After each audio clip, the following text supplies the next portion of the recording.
আসসালামু আলাইকুম, কেমন আছো তোমরা সবাই? আশা করি অনেক ভালো আছো। ইংলিশ উইথ তাওয়াসসুলের পক্ষ থেকে তোমাদের সবাইকে স্বাগত জানাচ্ছি। আজকে আমরা পড়ব সাফিক্স অ্যান্ড প্রিফিক্স। এবং সাফিক্স অর্থ হচ্ছে অনুসর্গ, প্রিফিক্স অর্থ হচ্ছে উপসর্গ। উপসর্গটা বসে শব্দের শুরুতে আর অনুসর্গ বসে শব্দের পরে। এখন প্রিফিক্স মানে মানে পূর্বে, শব্দের পূর্বে বসবে, আর সাফিক্সটা বসবে শব্দের পরে।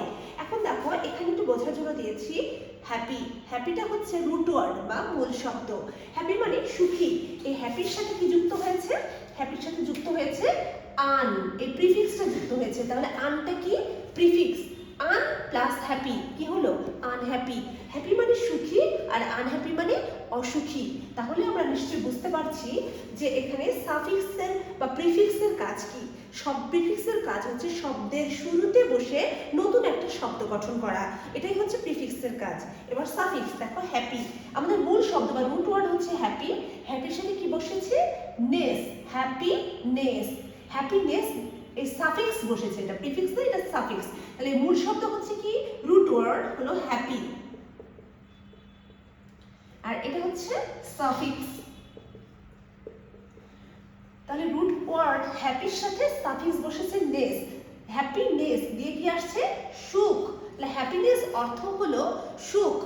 এখন দেখো একটা প্যাসেজ আছে, এই প্যাসেজটা আমরা একটু পড়লে বুঝতে পারবো যে আসলে কোথায় কি বসবে। Health, health is the root of all happy.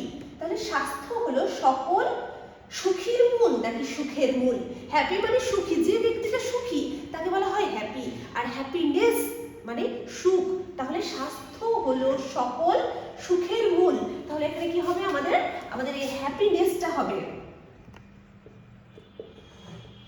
Happiness মানে সুখ। স্বাস্থ্য হলো সকল সুখের মূল। এ হেলথ পারসন, হেলথ মানে কি? স্বাস্থ্য, আর হেলদি মানে হচ্ছে স্বাস্থ্যবান, তাহলে বা সুস্থ। তাহলে এ হেলদি পারসন একজন কি মানুষ? বি নাম্বারে আমরা কি লিখবো? হেলথ। হেলথের সাথে আমরা কি যুক্ত করব? ওয়াই যুক্ত করলাম, পরে কি হলো? হেলদি। এ হেলদি পারসন একজন সুস্থ মানুষ ক্যান এনজয় কি করতে পারে? উপভোগ করতে পারে লাইফ, জীবনটাকে প্রপারলি, সঠিকভাবে। তাহলে একজন এ হেলদি পারসন একজন স্বাস্থ্যবান মানুষ বা সুস্থ মানুষ ক্যান এনজয় উপভোগ করতে পারে লাইফ, জীবনটাকে প্রপারলি, সঠিকভাবে।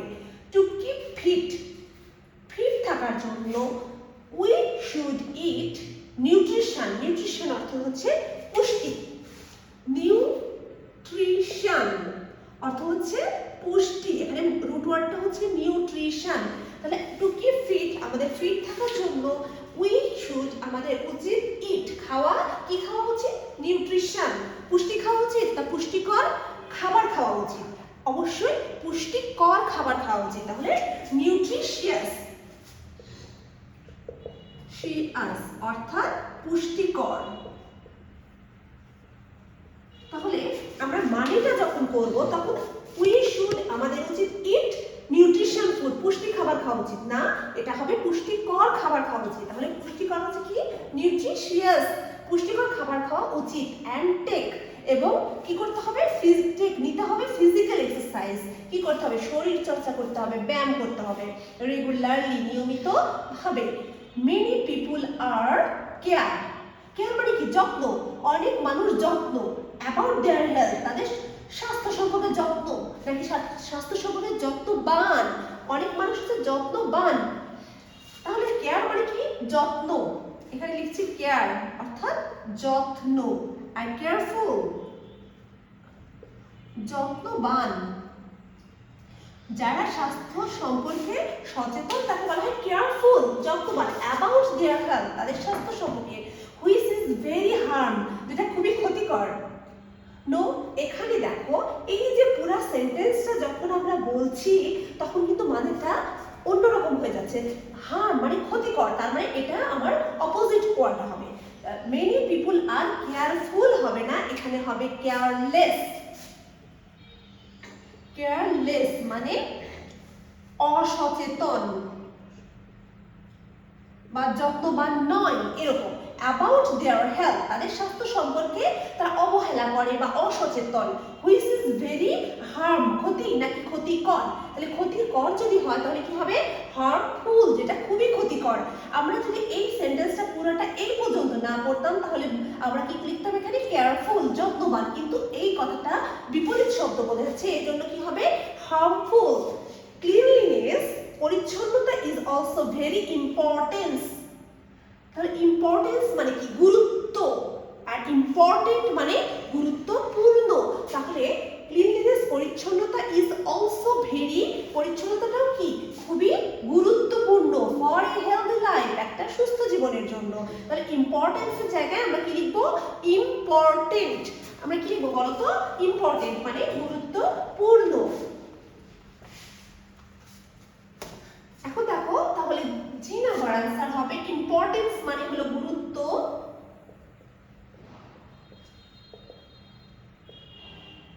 আর ইম্পর্টেন্ট মানে গুরুত্বপূর্ণ।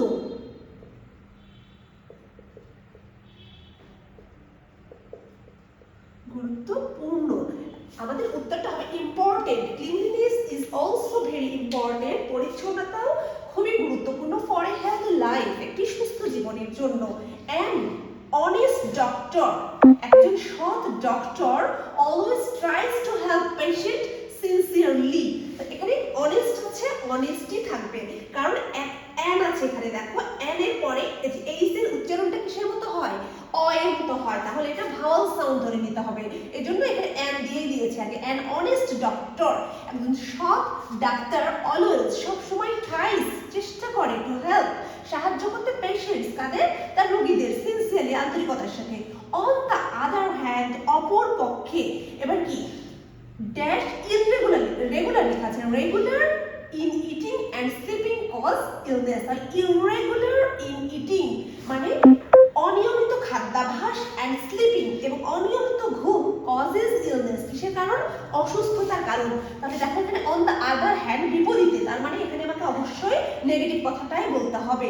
রেগুলার ইন ইটিং, রেগুলার খাবার খেলে বা রেগুলার ঘুমালে সে অসুস্থ হবে, এই কথাটা ঠিক নয়। তাহলে আমরা কি লিখবো রেগুলারের আগে আমরা কি প্রিফিক্স যুক্ত করব বলো তো, আমরা যুক্ত করব ইররেগুলার। তাহলে ইররেগুলার অনিয়মিত ইন ইটিং খাবারে এন্ড স্লিপিং এবং ঘুমানোতে কি হয় কজেস ইলনেস অসুস্থতার কারণ, অনিয়মিত খাবার খেলে এবং অনিয়মিতভাবে ঘুমালে মানুষ অসুস্থ হয়। দেয়ারফর অতঃপর এভরিওয়ান প্রত্যেকে শুড বি কি হওয়া উচিত অ্যাওয়ার, যেটা আছে সেটাই থাকবে, শুড বি অ্যাওয়ার প্রত্যেকে কি হওয়া উচিত সজাগ থাকা উচিত, অফ হেলথ রুলস স্বাস্থ্যবিধি সম্পর্কে, to live a long and peace life. তাহলে টু লিভ কি করতে একটা শান্তিপূর্ণ জীবন যাপন করার জন্য এবং দীর্ঘজীবী হওয়ার জন্য। তাহলে কি হবে পিসের জায়গায় পিস মানে হচ্ছে শান্তি, এখন আমাদের দরকার শান্তিপূর্ণ, তাহলে পিসের সাথে আমরা কি সাফিক্স লাগবে পিসফুল, পিসফুল শান্তিপূর্ণ জীবন যাপনের জন্য আমাদের সবারই কি হতে হবে অ্যাওয়ার হতে হবে, সজাগ হতে হবে, অফ হেলথ রুলস স্বাস্থ্যবিধি সম্পর্কে। তাহলে পিস মানে হচ্ছে শান্তি আর পিসফুল অর্থাৎ হচ্ছে শান্তিপূর্ণ। আশা করি তোমরা সাফিক্স প্রিফিক্সের এই নিয়মটা বুঝতে পেরেছো। আমরা প্রত্যেকটা ওয়ার্ডকে কিভাবে চেঞ্জ করা যায় সাফিক্স এবং প্রিফিক্স যোগ করে করে চেঞ্জ করব এবং যেটা যেখানে প্রযোজ্য আমরা সেই সেন্টেন্স সেই ওয়ার্ডটাই ইউজ করব। ধন্যবাদ সবাইকে, আজকের মতো এখানে ক্লাস শেষ করছি।